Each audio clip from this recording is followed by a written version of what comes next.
Hello friends, स्वागत है आप सभी का हमारे यूट्यूब चैनल यूएलपी मैथ्स वर्ड पर। तो यहाँ पर हम एक टॉपिक स्टार्ट करने जा रहे हैं, that is increasing decreasing function. तो हमने एप्लीकेशन ऑफ डेरिवेटिव में जो पहला टॉपिक पढ़ाया वो था हमारा derivative as a rate measure, और ये दूसरा टॉपिक हम पढ़ाने जा रहे हैं इंक्रीजिंग डिक्रीजिंग फंक्शन। ठीक है ना। टॉपिक की शुरुआत करने से पहले सीक्वेंसेसली बता देते हैं कि कल को प्लेलिस्ट अगर मिले तो इसमें इधर उधर आपका टॉपिक नहीं हो जाए, इसलिए। खैर, ये हमारा सेकेंड एओडी का सेकेंड चैप्टर है। तो एओडी मतलब एप्लीकेशन ऑफ डेरिवेटिव, और उसमें हम टॉपिक स्टार्ट करने जा रहे हैं increasing decreasing function. Increasing and decreasing function.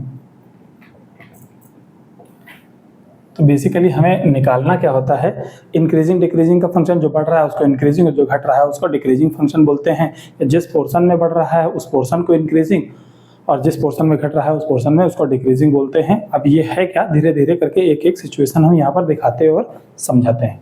तो जैसे हमने क्या बोला कि जो फंक्शन कोई ऐसा एक दे दिया, ठीक है ना। अब लग रहा है कि ये हमारे पास, और एक ऐसे दो तरह से हमारे पास ये फंक्शन बढ़ रहे हैं।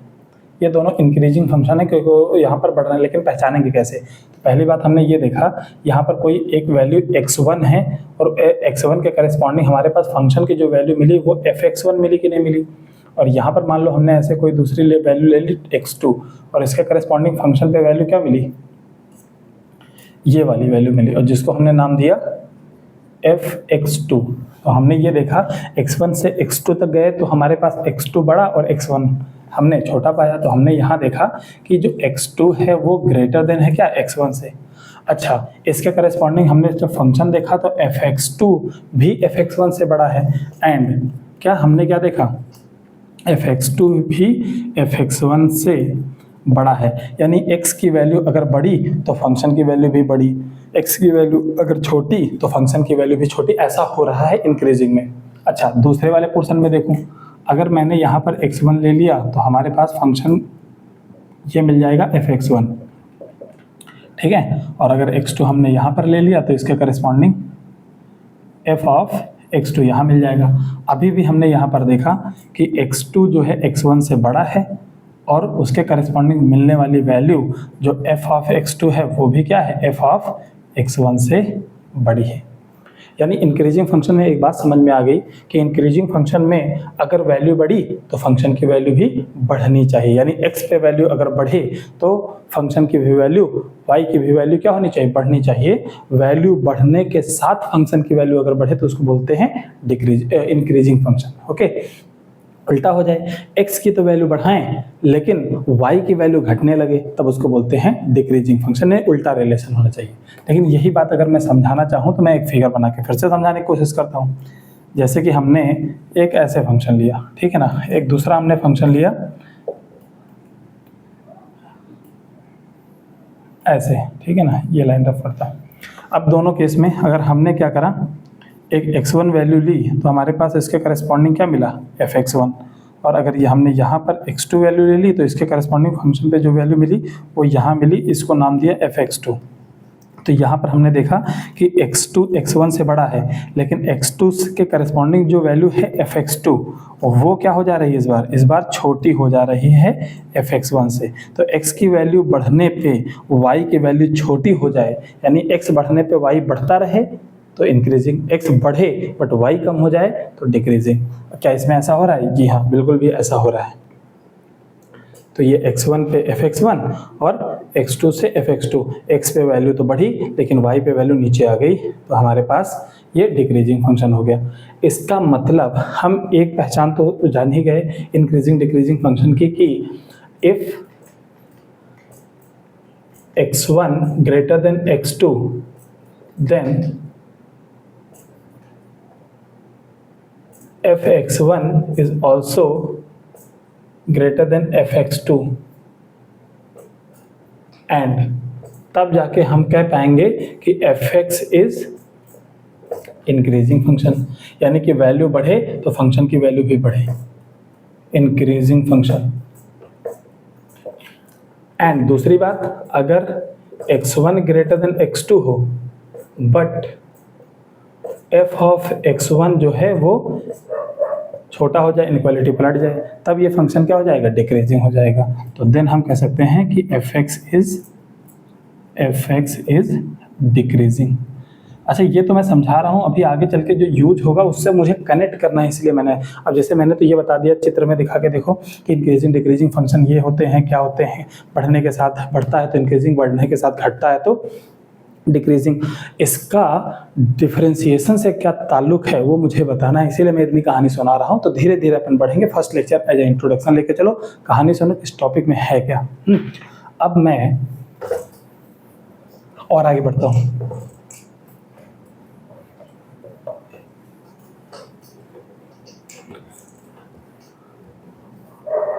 अच्छा, जैसे मैं कोई एक इंक्रीजिंग अगर फंक्शन लेता हूँ तो मैंने यहाँ पर ये बताया कि जैसे सपोज दैट हमने एक इंक्रीजिंग फंक्शन लिया, ये ऐसा कोई भी इंक्रीजिंग फंक्शन, इस इंक्रीजिंग फंक्शन के किसी भी पॉइंट पे अगर हम टेंजेंट ड्रॉ करें, मान लो इस पॉइंट पे अगर हमें टेंजेंट ड्रॉ करना है तो मैं ऐसे करके कुछ तो ऐसे लाइन ड्रॉ करूँगा, और ये लाइन जो एंगल बना रही है वो थीटा ये बना रही है, और ये थीटा 90 डिग्री से कम है, ठीक है ना, मैंने ऐसे बोल दिया।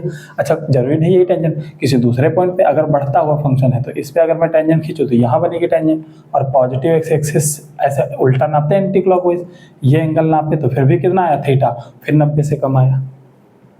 अच्छा, हमें एक कोऑर्डिनेट ज्योमेट्री की मदद से ये फार्मूला, आई होप कि कोऑर्डिनेट ज्योमेट्री में कम से कम इतना तो आता होगा कि m equals to tan theta, ये स्लोप का फॉर्मूला होता है, स्लोप का फॉर्मूला होता है, ठीक है ना। जिसको नहीं पता है तो कोऑर्डिनेट ज्योमेट्री में देखिए एक बार, स्ट्रेट लाइन में, तो ये स्लोप का फॉर्मूला होता है। और क्योंकि थीटा जो है 90 डिग्री से कम है तो जो स्लोप है वो हमेशा क्या होगा, फर्स्ट क्वाड्रेंट में आएगा, यानी थीटा अगर 90 डिग्री से कम पाएगा तो थीटा क्या होगा, फर्स्ट क्वाड्रेंट में, और फर्स्ट क्वाड्रेंट में तो सारे ट्रिग्नोमेट्री क्या होते हैं, पॉजिटिव होते हैं। इसका मतलब ये m जो होगा, ये m ये क्या हो जाएगा, पॉजिटिव हो जाएगा। अच्छा, पॉजिटिव को दूसरी भाषा में लिखते हैं ग्रेटर देन इक्वल टू 0, या तो 0 या उससे बड़ा, इस तरह से पॉजिटिव लिखते हैं। यानी कि इंक्रीजिंग फंक्शन के लिए स्लोप क्या होना चाहिए, 0 या उससे बड़ा होना चाहिए, ये चीज़ हमें कंफर्म हो गई।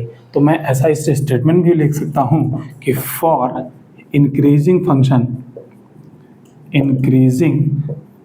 फंक्शन, ठीक है ना, जो स्लोप है जिसको मैं m बोल दे रहा हूँ यहाँ पर, ये अभी जब हम पूरी कैलकुलस में क्वेश्चन करेंगे ना वो m किसी और चीज़ से दिखाया जाएगा, लेकिन मैं यहाँ से उस जगह तक जाऊँगा। यानी ये जो m है ना, m को स्लोप से m से स्लोप को दिखाते हैं, ये tan थीटा से भी दिखाया जाता है और ये dy/dx से भी दिखाया जाता है। तो मुझे बस यही बताना है। तो जो स्लोप है वो क्या होगा, ग्रेटर देन इक्वल्स टू 0 होगा इंक्रीजिंग फंक्शन के लिए। अच्छा, डिक्रीजिंग पे चलते हैं। अगर मान लो मैंने कोई डिक्रीजिंग फंक्शन ले लिया, तो एक फंक्शन मैंने ये लिया, सपोज दैट मैंने डिक्रीजिंग फंक्शन, ये ऐसे हमारे पास ऐसे ऐसे गिर रहा है, ओके। तो मैंने इसके किसी एक पॉइंट पे टेंजेंट खींचा, सपोज दैट हमने ये वाले पॉइंट पे टेंजेंट खींचा, ऐसे ऐसे करते करते यहाँ तक आया कि नहीं आया, ये आगे निकल के इस पॉइंट पे हमने पी पॉइंट पे टेंजेंट खींच दिया। तो ये जो टेंजेंट हमारे पास एंगल बनाया, एक्स एक्सिस से हमेशा उल्टा एंटी क्लॉकवाइज नापा जाता है, इसको मैंने बोला थीटा, और ऑब्वियस सी बात है देख रहा है कि 90 डिग्री से ज़्यादा हो गया। अच्छा, जब 90 डिग्री से ज़्यादा हो गया एंगल, तो वो कहाँ पहुँच गया, सेकंड क्वाड्रेंट में। तो यानी कि हमने यहाँ पर देखा m इक्वल्स टू क्या होगा, स्लोप tan थीटा, और यहाँ पर हमने देखा है कि थीटा क्या है, 90 डिग्री से ज़्यादा है, तो सेकंड क्वाड्रेंट में साइन और कॉसेक पॉजिटिव होता है, बाकी सब नेगेटिव होता है, यानी कि tan क्या हो जाएगा, नेगेटिव हो जाएगा। तो हमने ये देखा कि जो m आएगा वो क्या आ जाएगा, नेगेटिव आ जाएगा, और m नेगेटिव हो जाए उसको हम क्या लिख सकते हैं, लेस देन 0। अरे नेगेटिव 0 से छोटा होता है ना, तो लेस देन इक्वल्स टू 0, ये कंडीशन होती है नेगेटिव होने की। यानी कि हम ये कह सकते हैं कि फॉर डिक्रीजिंग फंक्शन उसके लिए जो हमारे पास स्लोप है जिसको हम m से डिनोट करते हैं वो क्या होना चाहिए, less than equals to zero होना चाहिए, ये रही कंडीशन। अच्छा, अब ये स्लोप तो tan थीटा से दिखाया जाता है और यही slope dy by d x या एफ डैश एक्स, यानी किसी भी फंक्शन का पहली बार डिफरेंशिएशन कर दो, एक बार डिफरेंशिएट कर दो उसको, तो वो स्लोप को रिप्रेजेंट करता है, यानी m को रिप्रेजेंट करता है। यही तुम्हें भरोसा दिलाने के लिए वही चीज़ अब हम प्रूफ करने जा रहे हैं। तो देखो, इसको पहले रफ करता हूँ, फिर ये चीज़ बताता हूँ कि कैसे यही स्लोप है। और ये बात जो ब्रैकेट में लिखा था याद रखना। अभी तो इस वाले टॉपिक में बस ऑब्जर्वेशन करो जो जो बताते चले जा रहे हैं। तो जैसे मैंने एक फिगर यहाँ पर बनाया, ठीक है, और मैंने बस ये ऐसे ऐसे है, एक इंक्रीजिंग फंक्शन दे दिया मैंने, है कि नहीं। ये इंक्रीजिंग फंक्शन है, सपोज दैट, चलो इतना क्या बनाए, यहीं तक बनाए, ठीक है। ये वैल्यू हमारे पास है, सपोज दैट x, ठीक है ना। तो x पे जो फंक्शन की वैल्यू मिली वो क्या मिली, fx। अच्छा, और आगे गए तो हमने यहाँ पर थोड़ा सा आगे बढ़े, कितना, डेल्टा x डिस्टेंस और आगे बढ़े, तो ये पॉइंट मिल गया x प्लस डेल्टा x। अच्छा, इसके करस्पॉन्डिंग जो फंक्शन पे वैल्यू मिली ऐसे, वो हमारे पास मिली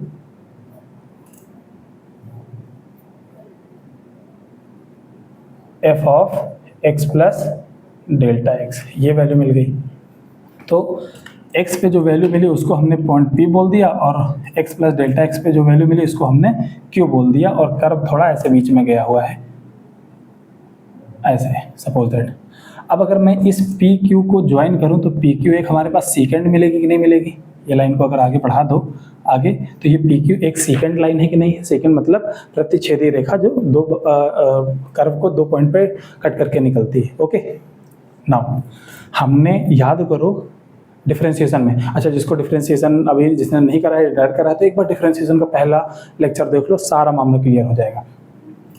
अगर मैं निकालना चाह रहा हूँ delta y upon delta x, तो डेल्टा का मतलब चेंज होता है, तो मुझे change in y with respect to change in x निकालना है। तो चेंज मतलब क्या होता है, बड़ी में से छोटी वैल्यू घटाओ। तो हम क्या करें, बड़ी f of x plus delta x में से fx को घटा दिए, और नीचे x में चेंज कितना आया, x प्लस डेल्टा x में से x घटाया तो डेल्टा x ही बचा। अब वही बात जो हमने डिफरेंशिएशन में रिपीट करी थी कि जैसे जैसे इस गैप को हम कम करते चले जाएंगे, गैप कैसे कम होगा, मान लो ये x पॉइंट इस पॉइंट की तरफ बढ़ता चला जा रहा है, ये सपोज दैट a पॉइंट है, ये b है, तो जो है a है b की तरफ मूव करता चला जा रहा है, तो ये डेल्टा x धीरे धीरे कम होता चला जाएगा कि नहीं होता चला जाएगा। इसी हिसाब से ये वैल्यू ऊपर बढ़ती चली जाएगी, तो ये गैप भी कम होता चला जाएगा। अच्छा, इस गैप को मैंने इतना छोटा कर दिया, इतना छोटा कर दिया कि लगभग जीरो कर दिया, एग्जैक्टली जीरो नहीं किया, लगभग जीरो। तो वेरी वेरी स्मॉल चेंज होगा कि नहीं होगा। तो यही हमने क्या कहा, अगर मैंने क्या कर दिया, लिमिट क्या कर दूं, डेल्टा x है ना, डेल्टा x चेंज को बहुत छोटा कर दूं, delta x tends to zero, तो delta y upon delta x है, और इधर भी वही लिमिट अप्लाई कर दें तो आ जाएगा delta x tends to zero f of x plus delta x minus of fx, और ये हमारे पास कितना आ जाएगा, डेल्टा x आ जाएगा। नाउ ये जो अब चेंज हुआ ये वेरी वेरी स्मॉल चेंज हो गया कि नहीं हो गया, और वेरी स्मॉल चेंज को डेल्टा से फिर ना दिखा के किससे दिखाते हैं, dy बाई डी एक्स से दिखाते हैं, और ये भी पॉइंट A चल के लगभग B पर पहुंच चुका होगा। तो इसी को हम लोग क्या बोलते हैं, डेरिवेटिव। हालांकि डेरिवेटिव मैंने ये चीज़ रिपीट करी थी, फिर से रिपीट, लेकिन एक चीज़ उसमें एक्स्ट्रा बताएंगे। अच्छा, इसी डेरिवेटिव को हम लोग क्या कह सकते हैं, एफ डैश एक्स से भी डिनोट कर सकते हैं, यानी d y by d x लिखो चाहे एफ डैश एक्स लिखो, यही है डेरिवेटिव।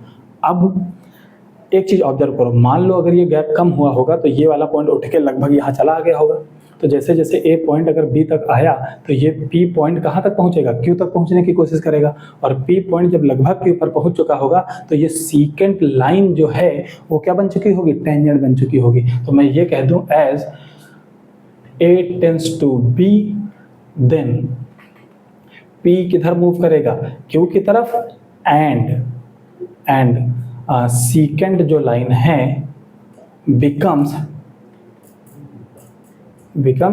टेंजेंट, वो क्या बनेगी, टेंजेंट। तो ये जो सीकेंड बन रही थी ये क्या बन जाएगी, अब ये बन जाएगी टेंजेंट। अच्छा, जैसे टेंजेंट का जिक्र आया, टेंजेंट मतलब लाइन, और लाइन का क्या होता है, स्लोप होता है। यहाँ पर लिखूं, स्लोप होता है। टेंजेंट का होता है स्लोप। तो एक बात समझ में आ गई कि जो dy बाई dx है, या जिसको हम f डैश x के इक्वल कह रहे हैं, ये असल में है क्या? स्लोप ही तो है। किसका स्लोप? किसका? टेंजेंट का। और कोऑर्डिनेट ज्योमेट्री हमें ये बताता है किसी लाइन के स्लोप को हम लोग किससे डिनोट करते हैं? m से, या किससे? tan थीटा से। तो बात इन सब को मिला के हम ये कह सकते हैं, सो वी कैन से क्या कि भाई dy बाई dx या फिर f डैश x ही क्या है? m है। अगर अब इस चीज को मैं यहाँ पर डिफाइन करूँ कि हमने क्या बोला था, देखो अभी हमने 5 मिनट पहले पढ़ाया था कि फॉर इंक्रीजिंग फंक्शन क्या होना चाहिए? m greater than equal to 0 होना चाहिए कि नहीं होना चाहिए? लेकिन अभी पता चला कि अगर फंक्शन दिया गया हो तो फंक्शन को एक बार डिफरेंशिएट कर दो तो क्या मिलता है? स्लोप ही मिलता है। That is we can say कि f dash x greater than 0 equal to 0, ये क्या होता है? इंक्रीजिंग की निशानी होती है। अगर ये इक्वल टू का साइन हटा दिया जाए, अगर ये कर दिया जाए f dash x greater than 0 equal to ना लगे, तो फंक्शन इंक्रीजिंग तो होगा, बट उसको एक और थोड़ा बोला जाता है स्ट्रिक्टली इंक्रीजिंग, सिर्फ बढ़ता रहेगा, बीच में कहीं रुकेगा भी नहीं, तो वो क्या बोला जाएगा? Strictly increasing. अगर इक्वल टू का साइन लगा हुआ है जैसे इसमें, तो उसको सिर्फ इंक्रीजिंग, ठीक है ना। अगर इक्वल टू का साइन नहीं लगा हुआ है, सिर्फ इनइक्वालिटी लगी हुई है ग्रेटर देन वाली, तो स्ट्रिक्टली इंक्रीजिंग। और वही काम यहाँ पर भी आएगा क्या कि अगर डिक्रीजिंग फंक्शन की बात करें तो फॉर डिक्रीजिंग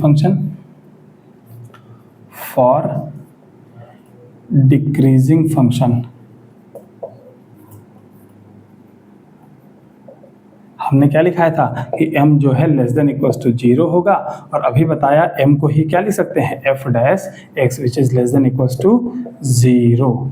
तो ये हो जाएगा इंक्रीजिंग की कहानी। और वही बात एंड अगर हम f dash x equal to sign लगाएं, ओनली लेस देन 0 कर दें, तो यही चीज फंक्शन क्या हो जाएगा? फंक्शन इज, फिर डिक्रीजिंग ना बोल के इसको क्या बोलेंगे? Strictly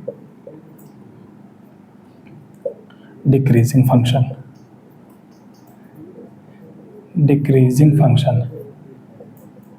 function is strictly decreasing. अच्छा, अब ये वाला हमने एक परिचय कराया तुम्हारा इस वाले फंक्शन से, इस टॉपिक से, इंक्रीजिंग डिक्रीजिंग से। तो जिसमें हमने बताया क्या? ये बताया कि फंक्शन अगर वैल्यू बढ़ने के साथ बढ़े तो उसको क्या बोलते हैं? इंक्रीजिंग। एक्स की वैल्यू बढ़ने के साथ अगर फंक्शन घटे तो उसको क्या बोलते हैं हम लोग? डिक्रीजिंग। और इंक्रीजिंग फंक्शन पे अगर स्लोप हम खींचते हैं तो हमेशा पाते हैं पॉजिटिव, और डिक्रीजिंग पे अगर स्लोप खींचते हैं तो पाते हैं हमेशा negative.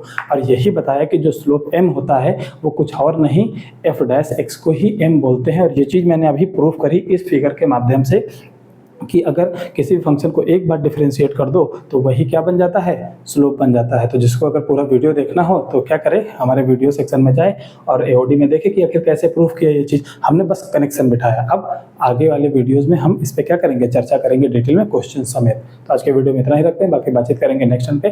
Thank you so much for watching this video. Thank you.